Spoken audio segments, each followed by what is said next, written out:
On this episode, I found a new location to explore, and I've been there 3 times, and I found an underground doorway into the mountain that I need to go back and explore, and I photographed 2 UFOs and a bunch of other strange light anomalies, and I found some interesting boulders and some strange prints. Hello YouTube, I'm Jenna Bosiger, and this time on Cryptic Cryptids, this is a culmination of photos and videos from my recent trips to a new, mysterious location. And this is part 1 because I will be going back to investigate the door, this tiny door that leads into the mountain. So don't forget to hit the subscribe if you haven't already, and be sure to hit the like for this video if you want to see more. I really do appreciate it. I plan to stick with my goal of focusing on finishing my cryptic state series, but also in between I will be making some short videos about my outdoor trips. So Waldo and I found a new place to investigate, and it's a long walk to get there, so I've only been able to go 3 times, and the first 2 times I was alone with Waldo, and then the 3rd time I had company, so I was able to go much farther. And what led me there in the first place were the strange animal tracks that I was finding, and then I wanted to take pictures of the strange boulders and photograph them up close. And this place also has a unique lighting and unique color orbs, because at sunset, right on the other side of the hill, there are usually amazing sunsets. But on the opposite side of the hill is blocking the sunset. And so around the top of the hill and around, on the other side where there's no sunset, it's almost kind of like an eclipse lighting effect. And there's a lot of really strange and unique color orbs that happen because of the light bending over the top of that hill. And plus, I've always said that Hemet has some of the most unusual light effects and clouds and sunsets. And it used to happen, I used to get all kinds of sunset pictures all the time, where you're just immersed inside the sunset, in the color, in the atmosphere. And unfortunately, I'm not complaining, but I don't see that anymore because I'm on the other side of the hill.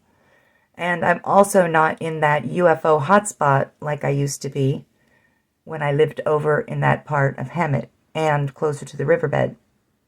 So the first time that I went, I only had my phone camera, and we went at sunset, and when we were all the way out there, I could hear the coyotes starting to get restless, and they were yipping and yiping and making all kinds of crazy sounds because the wilderness is right on the side of this long dirt road.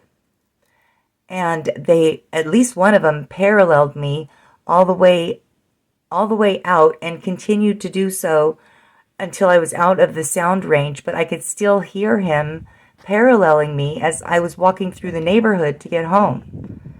And since I only have my cell phone, I wasn't able to record the sounds, so I went back a second time, also at sunset with Waldo, and my intention was to record the coyotes, but not a peep, not a yip, not a yap, nothing.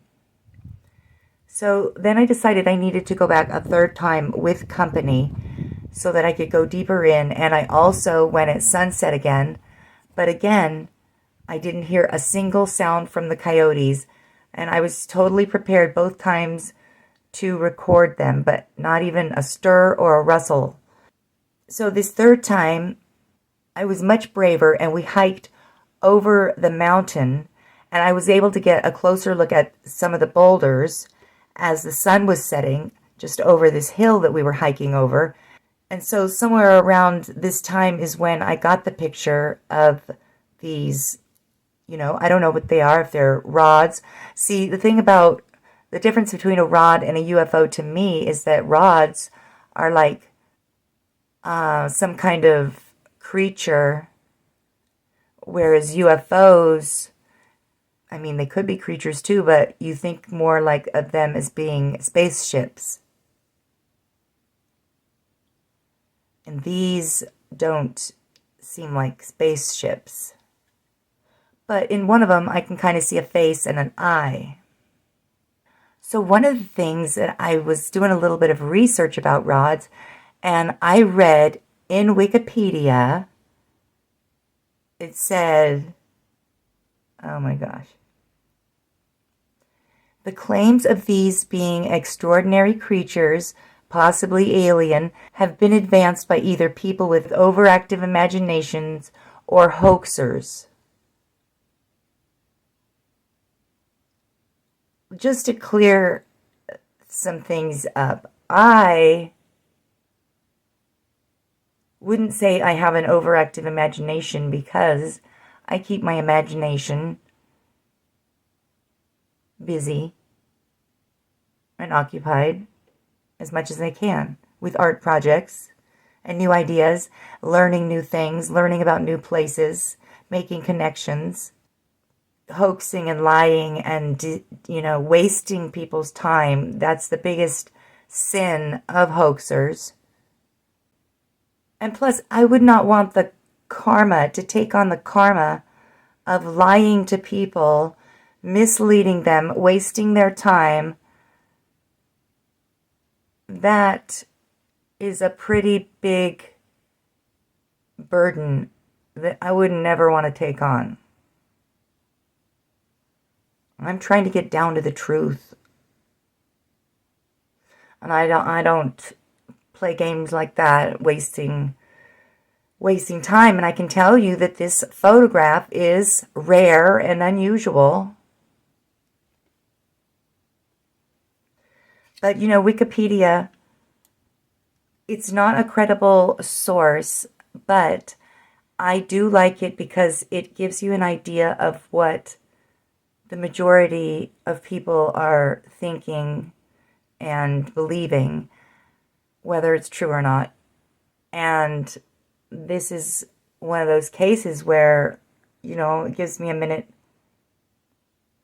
to see myself from another perspective, which is a majority and which is in very bad light as being just completely lost in my thoughts and imagination, just spinning around clueless, a fool, or a hoaxer. So I feel, oh boy, here I'm making a video about it, and that's what the majority of people think about it, and about people who talk about it. That's why I try to back up things I say. I don't just say things and expect people to believe me. It just so happens that I am something of an expert when it comes to time-lapse photography. And my camera has a manual setting and an automatic setting, and I wouldn't dare use my manual setting during the day because the pictures would just turn out white.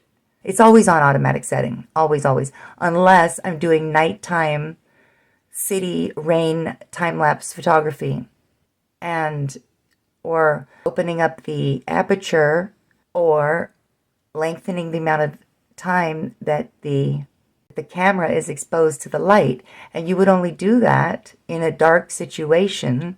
Otherwise, it would just turn out white. Another thing, as far as them being birds, if rods were somehow birds or even bugs, then I would have pictures of rods for days. Because my entire life, I've been out there taking pictures of birds, zooming in on them in the distance. Birds, birds, birds. There's never a time when they sort of start looking like they're in between a rod and a bird, or something like that. And I don't get pictures of rods. This is weird. This is strange. This is unusual. Basing their conclusions by comparing a time-lapse photo with a photo that has an automatic setting, and they're two totally different things. Because basically what this picture proves is that, yeah, it's something flying. That's, yeah, definitely something flying.